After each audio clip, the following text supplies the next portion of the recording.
Welcome to Build with Rob. It is Rob Dyrdek, the host of Build with Rob, the CEO of the Dyrdek Machine, the place where we systematically fuse art, science, and magic to manufacture amazing. We tell you to see it, believe it, and do it.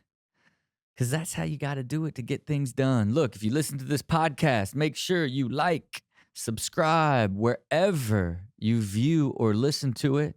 Of course, we always ask you, come be a part of the show. That's what this show is all about. Let's have discussions about strategy and business and life and philosophies. Let's learn from each other. Let me help you evolve your ideas in life and business. It's what I love to do and really enjoy most about this show. If you want to be a part of the Dyrdek Machine and Build with Rob, you can go to dyrdekmachine.com. You can pitch us an idea if you'd like. You can show us your business and just be a guest on the show and ask a couple questions. Of course, you want to become a machinist and really get involved in our process.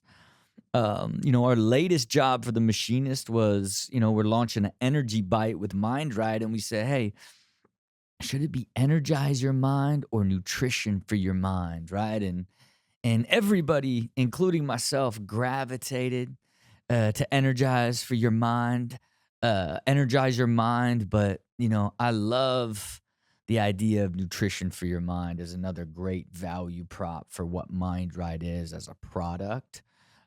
So we are probably gonna to lead with that on a lot of our products going forward, but always love the Machinist feedback on the different parts and processes of company building, creation, and growing that we do down here. So we invite all of you to go to dyrdekmachine.com and sign up to be a machinist, pitch us an idea, or hit us with the questions that you would like us to help you with, and come on the show.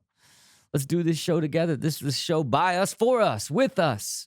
I am essentially your business and life Sherpa, and for me, one of the things that I really want to evolve with the show is really getting people to pitch their vision, right? Like I want to start breaking the show up where it's like, hey, hit me with your vision for your business, like 60-second, minute long, 2-minute long pitch about your vision for what you're hoping to accomplish before you hit me with the question, and then hit me with the life vision. It's like I'm really want to hear and start having people start thinking about how to put a vision to their life, right? We say see it, believe it, do it. See it is put a vision to it, believe it's the plan, the do it's the action. You've heard me say it over and over as I end this podcast, but I want to explain kind of what that means to me, right? Like I'm created the vision for my life in 2015, super specifically. And part of that was the vision for the Dyrdek Machine, my business. I built both of these visions, designed both of these visions, and created them at the same time so that they were fully integrated. Because the idea is you want to build a life vision that encompasses what you truly want to achieve in life. And if you are an entrepreneur, your business is part of that achievement. And designing them together and integrating them, then growing them together is when you find true success. Because you don't want to have an amazing business vision and dedicate your life to it and then end up sacrificing time and balance and happiness and all these things where, oh yeah, you have this success, but your life is in chaos. But your business is thriving. The whole idea is create a vision for your life and business, integrate them together, and grow into your amazing life, right? That's what I'm really trying to get people to think about and evolve their way of thinking. And you just got to start. You just got to start. You know what I mean? It's easy when you're an entrepreneur for your business vision, and obviously, you've got to create a product, a service, an idea that doesn't exist. So you've now created a vision for what you want to create and why. And then you have to put together a plan, a strategy, a business model all of these different things in order to build this business and make it successful and sustainable. And your life should be no different, you know. And for me, in 2015, man, I did some deep soul searching and self discovery before I created my plan, and you know, I think that you should also spend the time to do the same. You know, to ultimately, what do you want out of life? What do you want out of a business? And for me, you know, I really realized that, man, I love creating businesses. But I don't necessarily like when I get bogged down in operating all the businesses. And that gave me the clarity of like, man, you want to create a business that creates businesses, then you can create the system that creates them, finds the right partners, gets the capital for them and launches them, and then grows them into where they operate themselves, right? That was sort of the vision, because I knew that that's what I love to do the most. And then ultimately I set my goals behind that. Like, I am going to build 30 to 50 businesses that I sell between 50 million and 150 million, and my goal was $1 billion in liquidity, right? And extraordinarily specific. But what that also led me to understand is like, okay, that means you have to be a co-founder. You need to finance the early stages of the business so that you can maintain between you know, 20 and 50% of all of the businesses that you partner with and create in order to get to that level, right? And then I decided at that same time that I wanted to lead this fully balanced present life with my family and enjoy life to the fullest as I set off on building and creating the Dyrdek machine, you know. And part of that was, you know, I wanted to build the Dyrdek machine into this successful, sustainable business that creates business. You know, even back then, wanted to create a fully integrated, multi-platform universe of media and brands, right? That would be content and philanthropy. And eventually it became community as it evolved over time. But it was still the essence of the vision of what I wanted to create. And then for me, you know, I identified the home that I wanted to live in and the house that I wanted to build, how I wanted to spend my time. I knew back then that the strategy was I was going to invest my capital in building the machine in these high risk ventures. And then I was going to balance that with having a portfolio of cash flowing real estate. And then I would keep my personal living expenses within the cash flow of my real estate portfolio. All of that was mapped out in 2015 with specific numbers and goals and milestones that I needed to get to. The vision was set.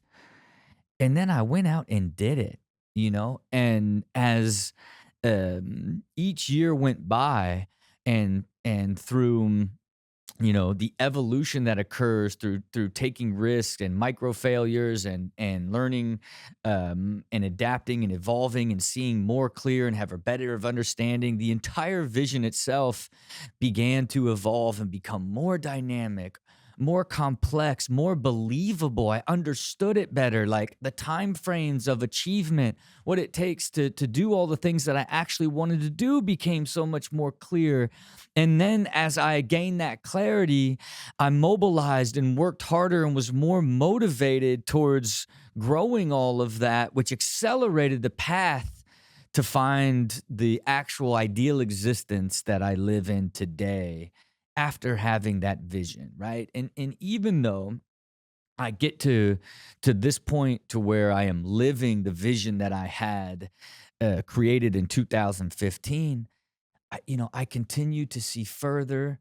I continue to see clearer, and the vision just keeps evolving over time. And that's the beauty of just starting with a vision for your business and your life, right? You just got to start, you integrate them, and it will evolve over time. It will reveal itself to you over time. You will learn as you go.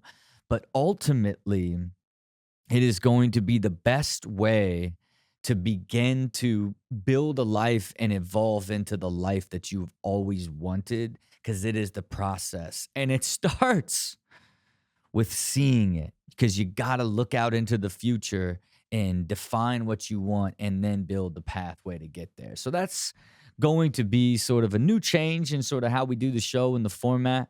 Hit us with the business vision and a business question, then hit us with a life vision and a question about life, and has someone that's lived it, done it, and continually evolving and growing and optimizing all aspects of his life, including how to get clarity on further being better at being a visionary of your own life. It's what I really want to do is help people to start thinking like this and take this approach, you know. So without further ado, our very first episode in this new revised format and structure has two great entrepreneurs that have great questions and great vision.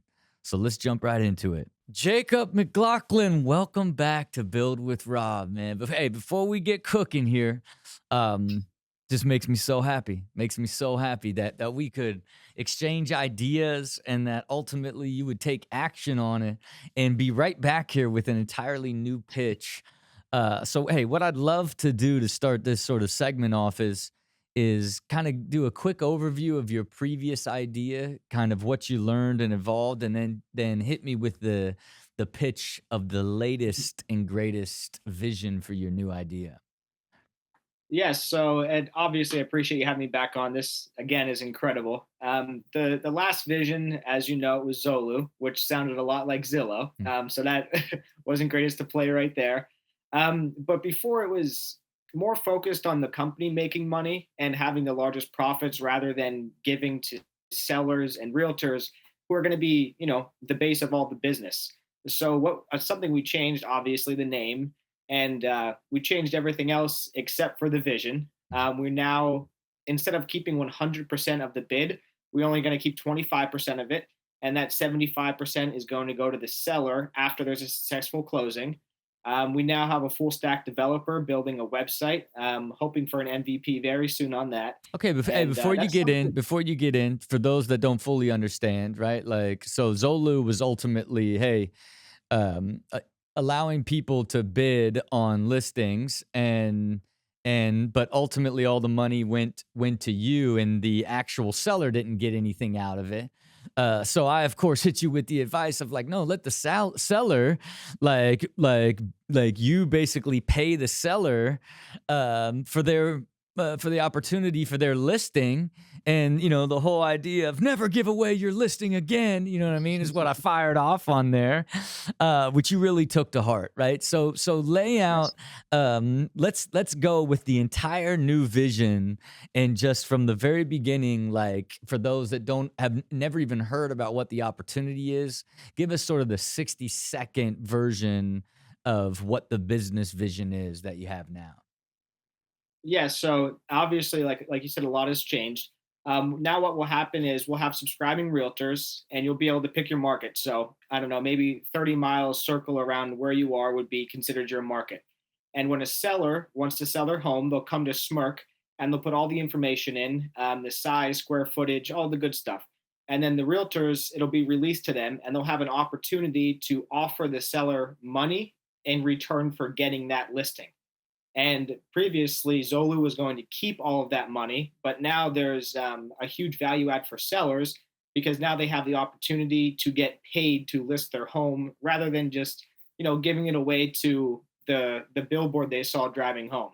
There's actually a value add for them now, and realtors could break into a market now because I remember when I started, I couldn't do much of anything. And I realized there's a big barrier to entry. So, with the smaller listing, if you have $200-300 and it's not very competitive in your market, you can make a name for yourself very quickly as a new realtor. Yeah, look, it feels good. Feels good. You know what I mean? It's tight now, right? In the sense of like Yes. it's unique, it's it has a clear value proposition to the person that's overlooked the most, which is the seller. And Mhm. now it's like, hey, it's not about a referral. It's about like who's going to pay you the most and who's the highest quality, right? So it's like, Exactly. you're because you still as a seller have a lot to sort of figure out, right? Or because it's like, you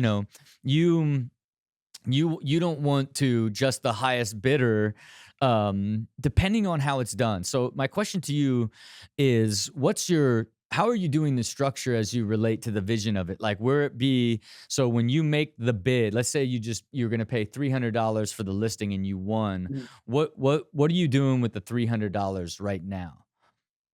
So right now, originally, when you put an offer in, the realtor and the seller are going to have 48 hours to talk. And because, even if you win, it still might not be the greatest fit.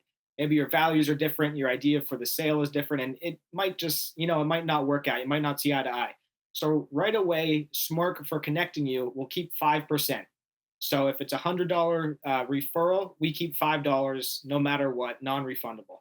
And after those 48 hours, the realtor and the seller will get a quick email and they'll have an opportunity to say, yes, I want to work together, or no, I don't want to work together.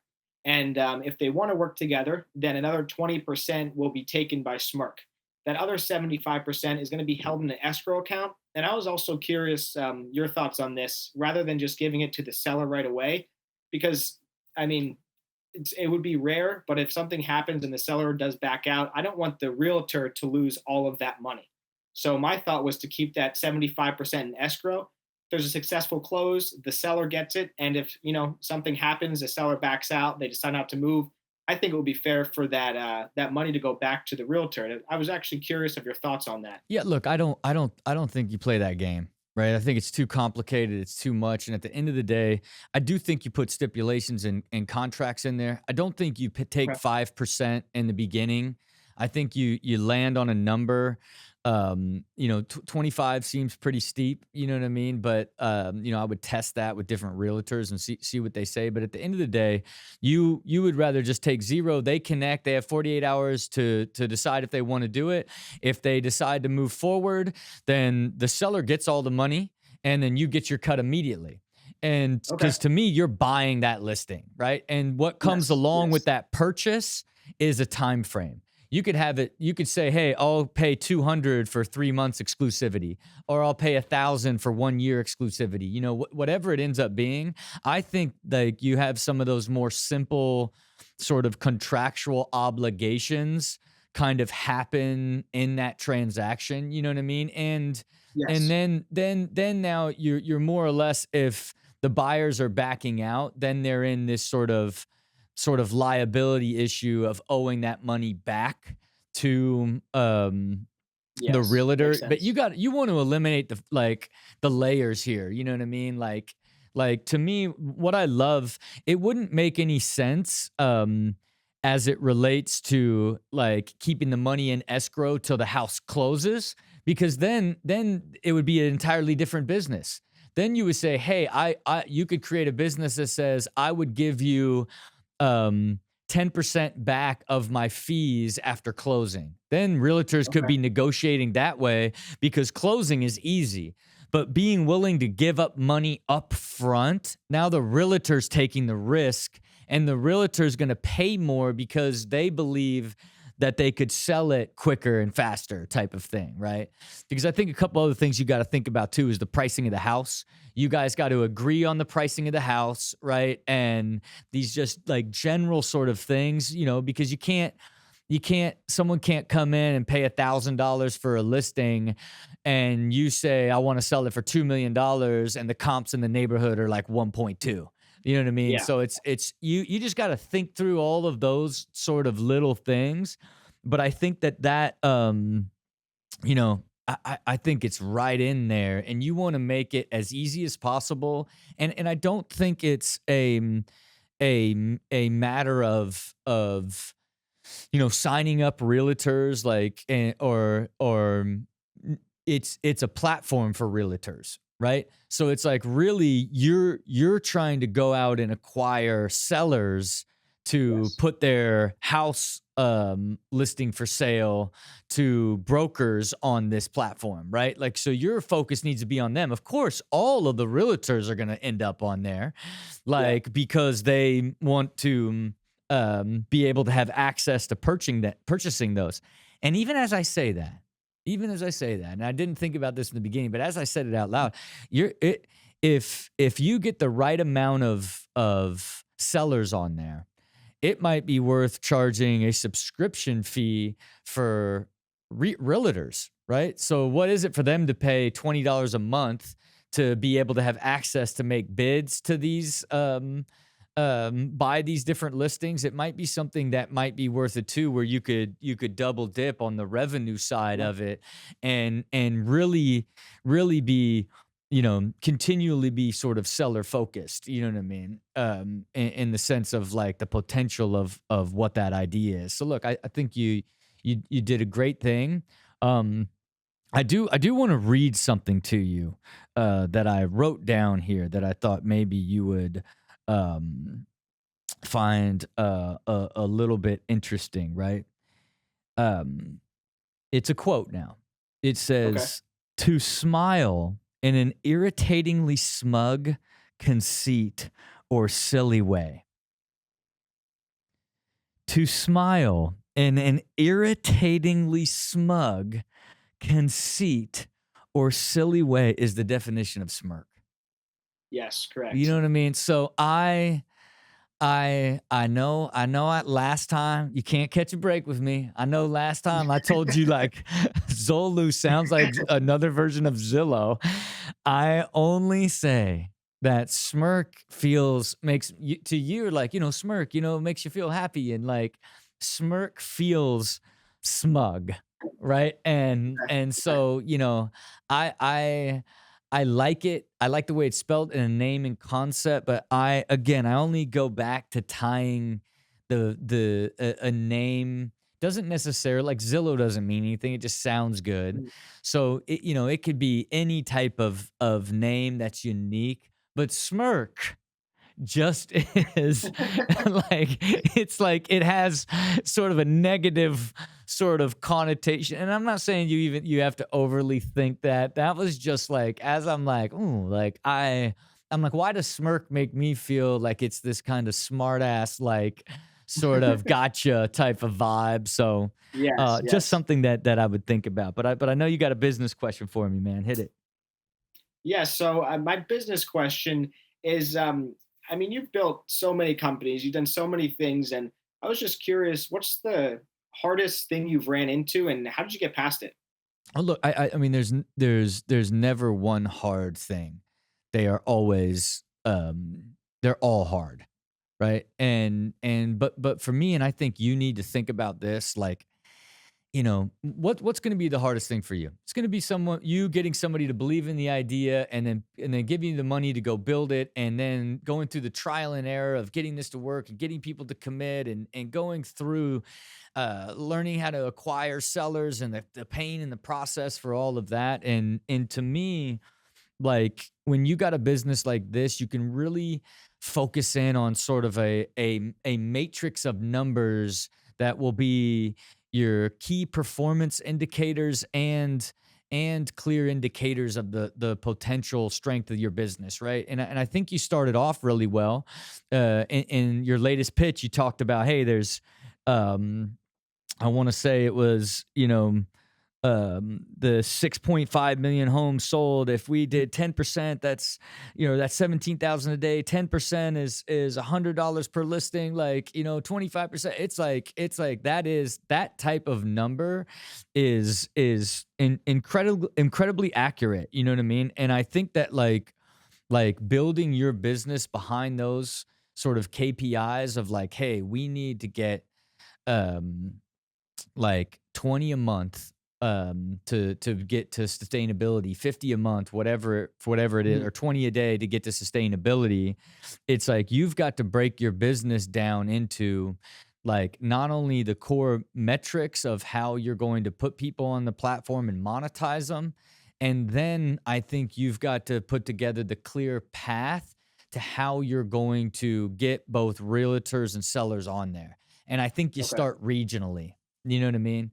Because I think, like, in PA, if there was 6.5 million houses sold, like I looked at PA, it was like 17,000 or something, right? Like it was pretty, like, much lower number. And I don't know how accurate that was, but Mhm. it's still this idea that, for you, you want to dial in, like, not only your core numbers to get you to sustainability, but then what type of money you would need to get there. And then you're going Okay. to get that money if you can then share with investors and about how you're going to attack with a tactical strategy to acquire both the realtors and the sellers in a believable way that you've already tested, right? And I think that Okay. ends up being regionally, but, you put all that together, you're going to be able to avoid a lot of the pitfalls that happen in business when you just try to go big and wide.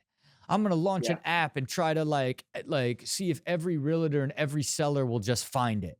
And Mhm. really, in the beginning, it's going to have to be word of mouth and locally. Like, Okay. just targeting people to get on there and never pay, because all you got to do is target advertising, never give away your listing again, then let all the realtors know that, hey, this is what I'm doing and getting, so you're going to have an opportunity to bid on these listings as I get them in.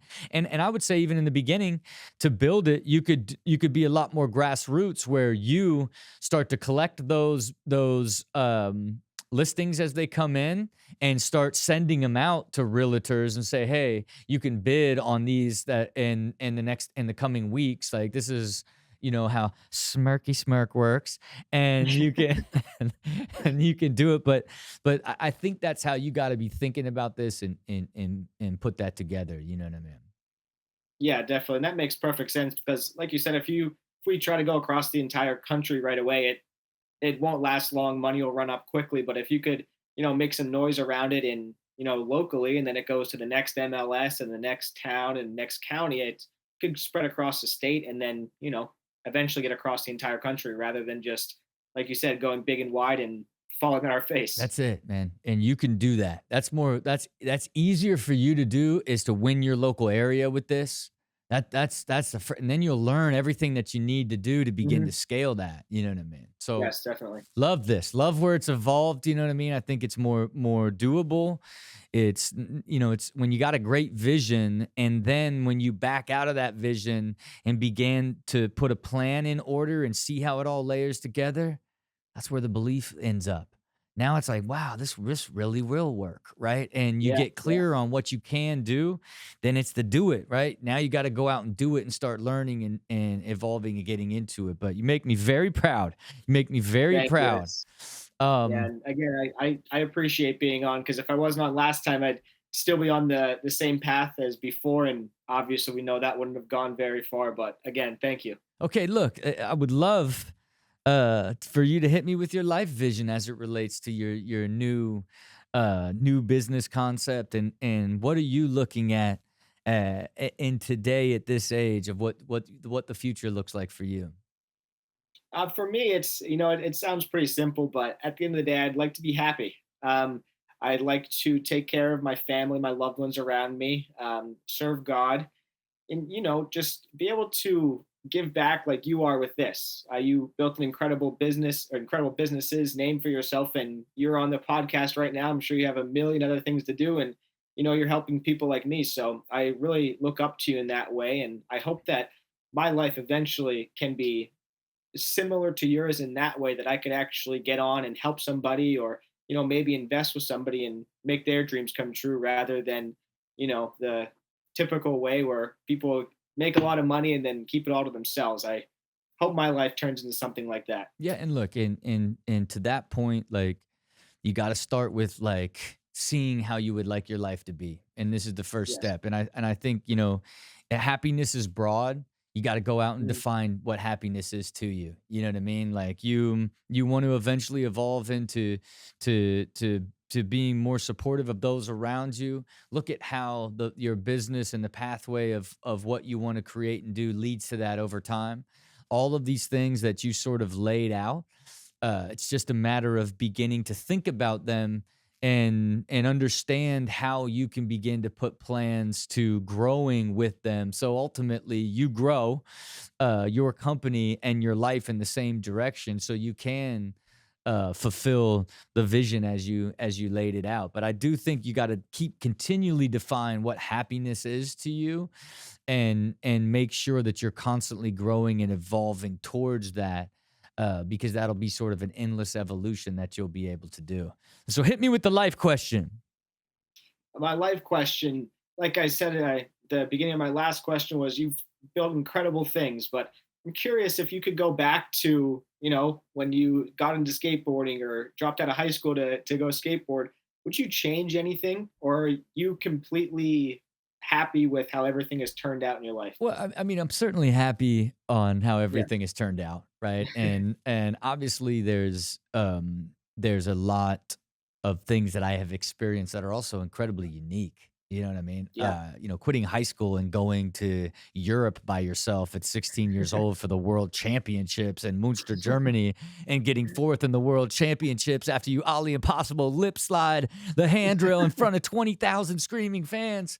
Um, the sacrifice is I lacked education and understanding of money and business and all of these different things that I had this passion for and wanted to evolve into, which led to, many exciting years as a professional skateboarder and a bad business person, and but at the end of the day, I think I'm if I truly feel like if I could change anything, it would have been a deeper commitment to teaching myself more and being more into to evolving myself and personal development and reading more books. Like I just Okay. dabbled in it, like I just never appreciated like I was going through natural evolution and growth based off of experience with which most people do, versus like a more systematic approach to evolution and growth, that I've done over the last 5 6 years.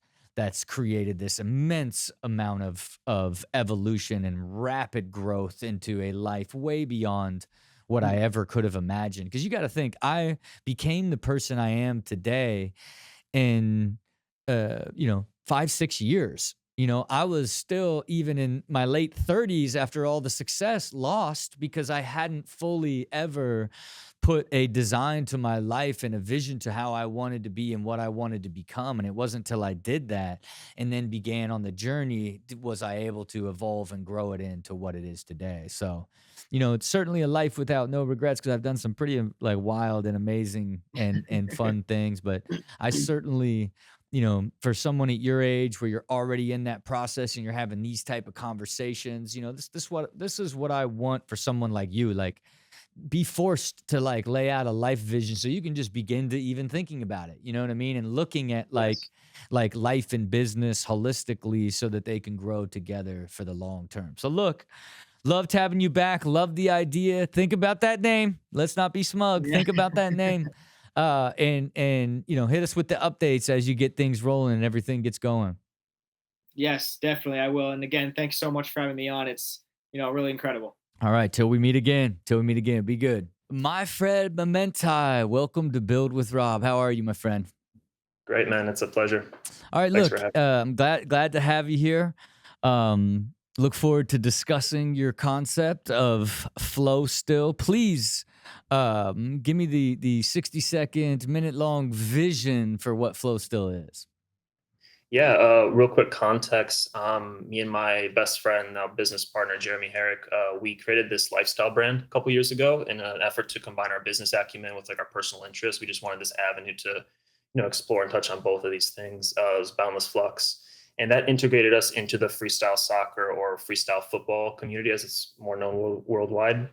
And over the years, just being integrated with that community, we noticed, you can't turn off the business mind so much. You notice gaps here and there, like that's missing. This could be done better. So that's where Flow Steel was inevitably born. The idea for it, this member-based platform for freestyle footballers to one, connect with others like them, grow and expand on their skills with one another, foster the community growth, as well as have access to all these resources that we've been building already for a few years, but wanted to package into this new company, this new brand, and expand on them over time. Yeah, and look, a couple things, kind of hit me. You know what I'm saying? I don't know if I'm a freestyle footballer, um, but I played a lot of soccer when I was young. You know what I Yep. mean? So I feel like my kids play soccer right now. So Oh, I'm fully awesome. committed as like a soccer dad coach right now. So I've been out there juggling the ball, doing my tricks, you know what I mean? As I just mess around there. In fact, after I shoot this show, got to go pick up my kids to take them to soccer practice. But something that kind of struck me was the size of the market.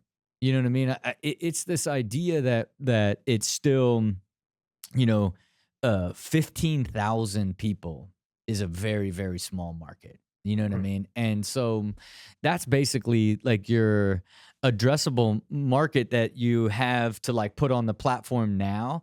And then you would have to grow people into freestyle footballers, right? Is essentially otherwise I would say it's almost impossible to create a business.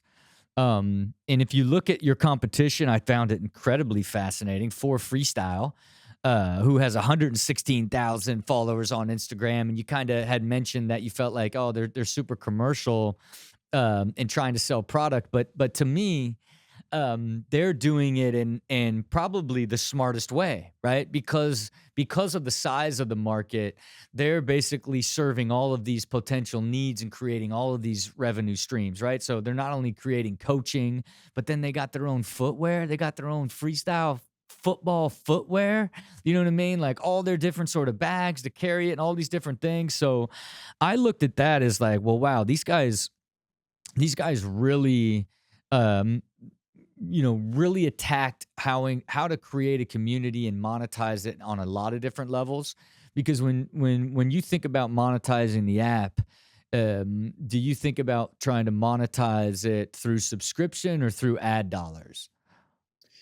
So in the beginning, it would be free for all members to join. Gets a lot of people in first too, but it's also a principle. Like we believe that the knowledge, those resources I mentioned, talking about helping people learn to be better freestylers, expand their skills. We believe like knowledge should be free for everyone. In the future, as it expands, there's more tools added on there. There's more features to the platform. Then there could be a couple tiers of some paid options, of course. But the initial revenue would come in from the sponsor side, working with brands, having them promote maybe their partners, premium partners for us, working off that side of things. We also envision much more in the near term a marketplace as well. And to comment on a little bit on the for freestyle, yeah, technically they'd be the closest thing we'd call a competitor, but we also view them more as someone we'd want to work with because they are doing things a little differently. We aren't thinking about products right now. Sure, like you can think merch down the line. You get big. Everybody wants to represent you, and you can do your own product lines, of course. But in the meantime, or in the interim, like they're already doing it well. They got their footwear, they got the balls, they got everything to address the freestylers. We'd want them on the platform. We want them to be a partner. And the app that they're building, it's a closer resemblance of like Instagram specifically for freestylers, but what we're doing is a bit different.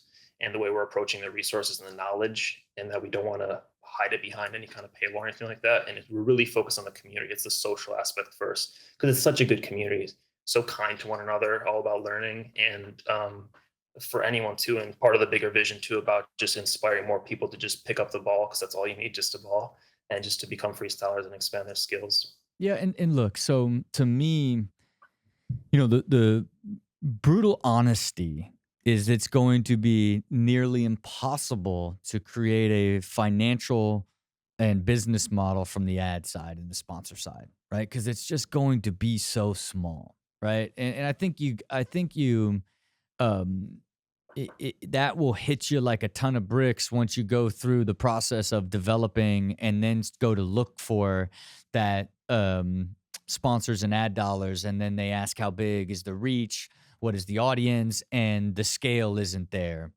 right now. And what you need, because it starts first with like, what's the passion, right? Like you actually love freestyle football, and you practice it, your partner practice it, and like it's this really amazing, cool, fun thing that sits right next to soccer. And soccer is massive, right?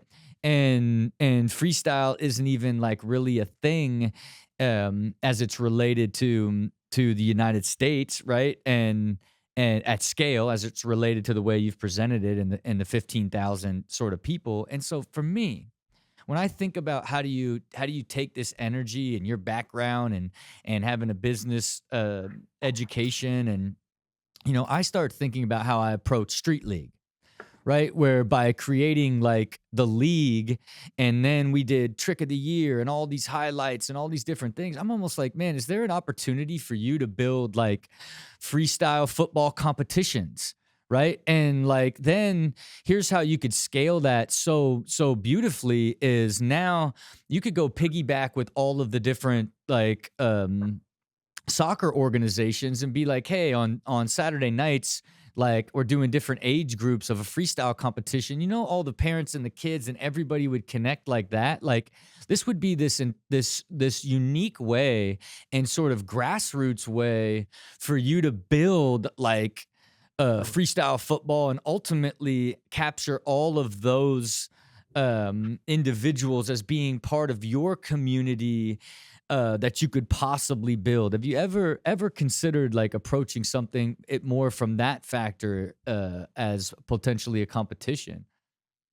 Oh yeah, definitely. And we're quite familiar with Street League too. Watching a lot of your stuff coming up.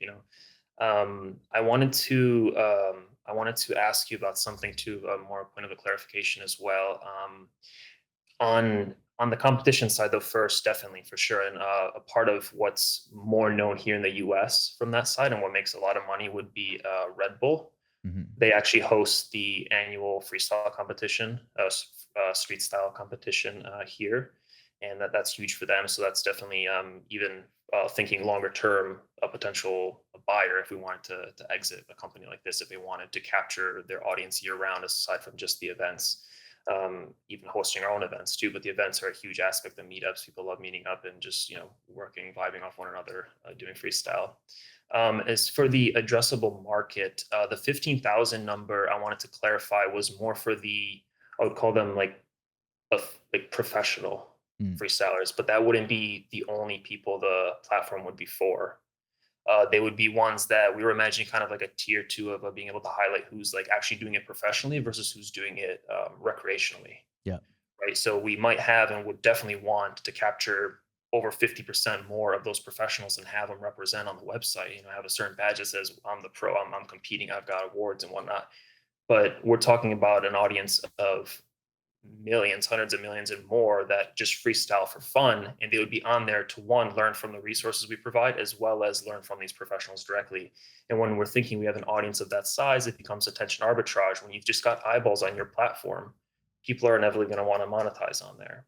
And Yeah. that's where we're thinking about the sponsors and the ad revenue eventually. But of course, a few other ways as well. But that I just wanted to clarify a point of we were imagining a lot bigger than just catering to not only the professionals, but everybody who wants to learn. Yeah, yeah, and yeah, that's my bad for missing that number, because yes, 15,000 is extraordinarily. Um, it's not even like what 15,000 is like people in your town. But yeah, I look at that from the scale, and then you can really look at what for freestyle is as scale, right? So if they've done it for a while and got to like a relatively significant way at sort of their following and their sort of size, you still have a better understanding of the overall size of the market. You got to think even something like Street League and how big skateboarding was, still incredibly difficult for us to get ad dollars. So incredibly difficult because the audience, even though it has the scale, it's not quite at to the point where there's a mass amount of dollars to support that type of thing. And again, I think the Red Bull is a competition is almost like the Olympics, right? Like if you could build the tiered system that like basically gets people to there, you know what I'm saying, or creates a pathway from your local soccer community all the way up to eventually becoming a professional. I think there's so much for you to own inside that ecosystem that could be a better potential business model than ad dollars, right? And especially organizing groups together and sort of having practices and competitions and doing it and chasing a similar model to what soccer organizations do and collecting all of that. And if you get that to scale, then somebody that rolls up all the different organizations and the fees associated with that would potentially be an acquire to you, as well as a big marketing vehicle like Red Bull. But look, I think, I think like owning it. And, one thing that we did with Street League that was super big was we just did Toddy, trick of the year. So we just allowed every single, like anybody from any walk of life to tag their trick on Instagram, and they were entered into trick of the year, where there was a $10,000 first prize, and it just got activated the entire global skateboarding community because it Nice. was them like trying to put up what they think is the hardest trick to win that money, right? And so I think Yeah. having that like sort of unique approaches like that, and trying to create more of an ecosystem of building that community and getting everybody on, because there's no doubt you could do that through your social media platforms Mhm. first before necessarily needing to spend all of the money to build out your own platform and trying to convert people all the way over. I mean, you got to think we launched ETN, a live subscription platform, and we had clear metrics, right? It was super clear metrics. We knew how many people watched our live events, around 350,000 people. We knew we were better off, like, rather than being our live window on ESPN or Fox, like we should own that live window and charge people for it. And we know that there's 5 million active um skateboarders, and we get 350,000 to watch our live events and a couple million over time to watch the events long term. We're going to launch this app and put this subscription to watch our world class best of the best battle it out.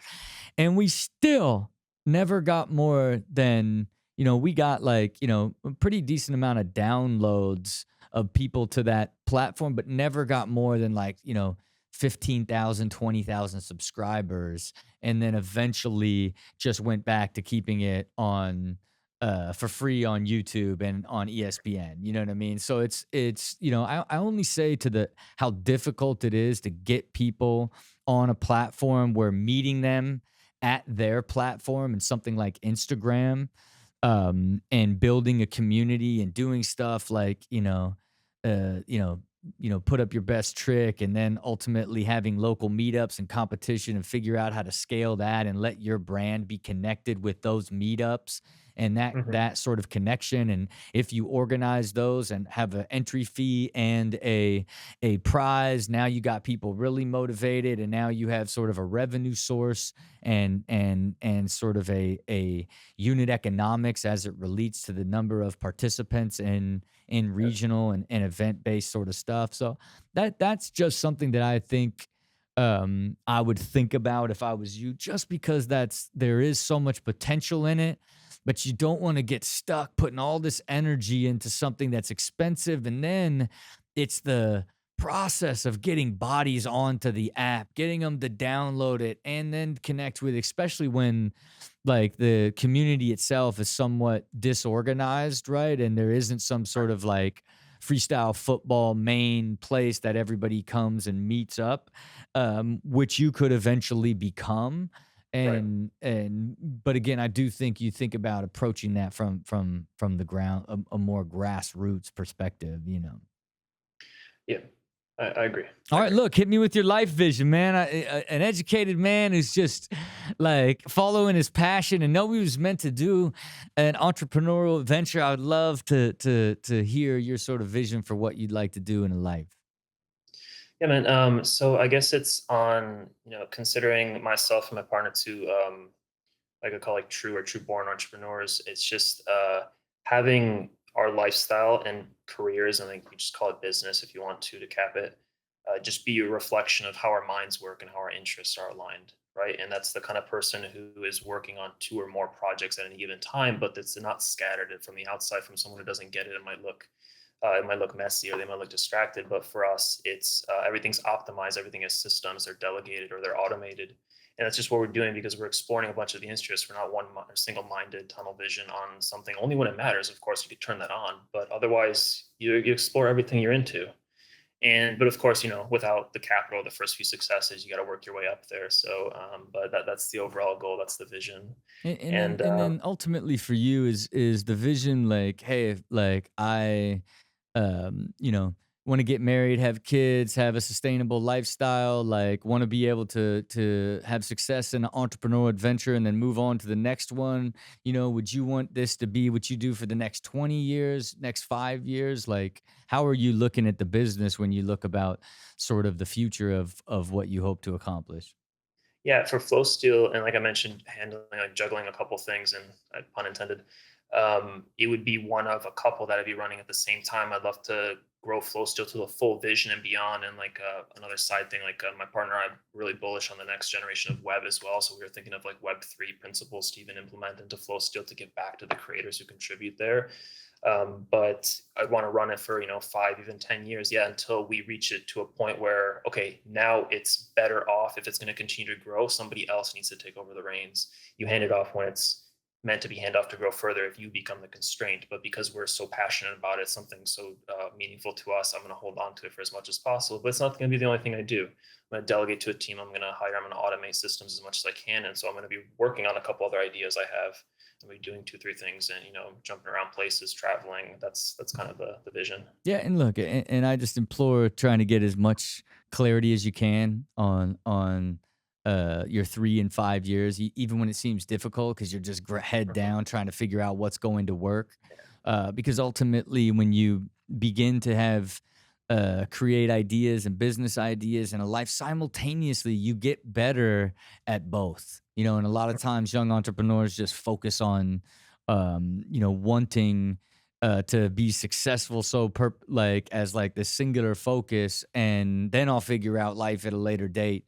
And I'm just on a mission to get really smart guys like yourself to really think about them as one and integrate them so that they grow together. You know what I mean? Hit me with your question, your life question, man. I know you got a good one. Yeah, yeah, definitely. And this one actually comes from my partner, Jeremy Herrick.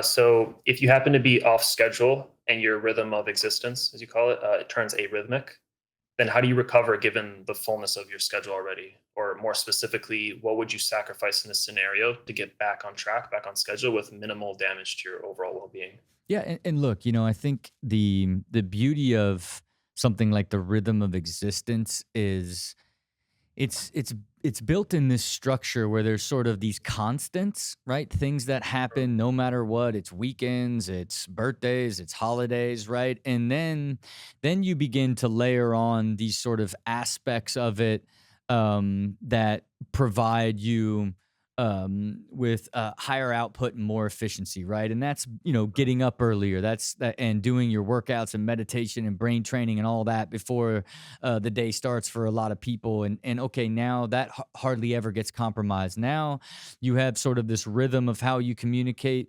with your team and how you spend time with your wife and your family. And for mine, it's highly balanced and super purposeful.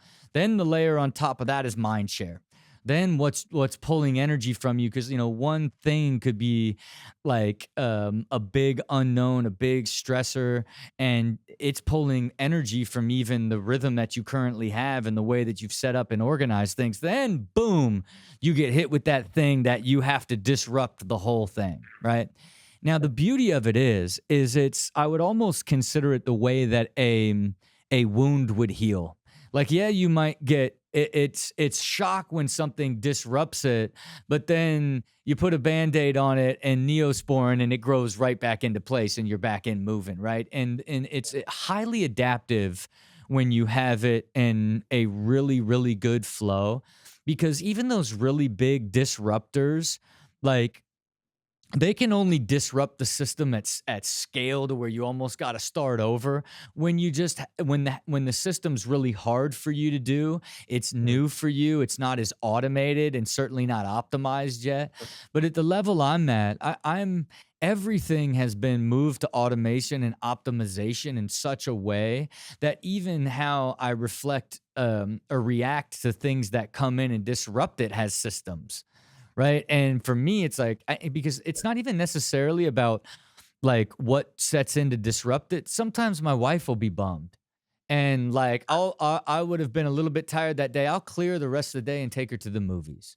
You know what I mean? Like just so like I can help her get back and feel good, and I have the control of the system to be like reschedule all this and just send it down, push that one into next week's meeting. Like I have the ability to do that because at the end of the day, the rhythm of existence is sort of the flow of how you live your life, but you never ever want to be like trapped to that flow, right? Because then it would be too rigid and you would get sick of it, right? It's like that flow should be giving you energy and basically making life easier for you. But if it becomes like this militant routine structure that you hate, that you're just trying to stay inside, then it's built wrong, and ultimately it's built too rigid, and it's not behind the concept, you know. Because for me, man, I'm as the years go by and I keep implementing even more and more systems, you know, I had a pipe mhm. burst in my house that blew my entire house apart. Now, it was nothing more than making a phone call to an assistant who's already knows who's like the plumber that we use that came out, found it, fixed it, already called the people that would fix the drywall and everything. So it got my gym a little bit wet when I'm at the gym at 7 in the morning. But all I had to do in my disruption was put towels down and make a phone call. Yeah. And by the evening, it's fully fixed and patched up and done. Right. And again, if that was someone that didn't have the rhythm and the systems in place, I could have blew the whole day apart. Now your whole house is flooding. Now you can't work out. Now you're gonna have to like stay there. You're gonna go through and try to find a plumb, like you know, all these sort of things. And an unusual example, just because it happened like yesterday, it makes me really sad. I'm gonna tell you right, there ain't nothing more soul wrenching than when a pipe in the center inside guts of your house that you have to smash through a wall to find. It's the most devastating thing that can happen in home ownership, you know. That's But kind look, of but that's my listen to me. The way that you think and talk, you know, I think you already think about systems and know how you can apply them. And I think that if you can begin to look at your life through my health and my mind and my finances, my career, the relationships and people in my life, and my spare time and my adventure and fun and what I love to do, if you can begin to apply systems to each of those, and figure out different aspects inside those of where you want to grow, since you already think the way that I think and build your own rhythm, as I think your partner does as well. I think if you apply that way of thinking, you'll start to see the results in your quality of life and your energy that'll give you more clarity on the business that you're creating and ultimately the life that you're creating. Because I know you got it in you from the way you talk. You know what I mean? thank you. All right. Well, look, man, it was a pleasure having you on. I look forward to seeing how the business evolves, and keep us informed as you get things going. I appreciate it. It was an honor. All right. Be Thank you. good. All right. That's it for our show. As always, thank you all for tuning in and listening. You know, if you love the show and you listen to the show, hit us with some reviews, hit us with some feedback, you know. Like, subscribe wherever you listen or watch. You know, it's really helpful. We love seeing how the community reacts to the episodes and the entrepreneurs and sort of the knowledge that we share together. And as always, you want to be a part of our world, go to dyrdekmachine.com. But above all, man, you're the visionary of your life, so you gotta see it. It's the plan that makes it happen. That's where you believe it, and you, only you, can actually do it. Until next time, it's your boy Rob.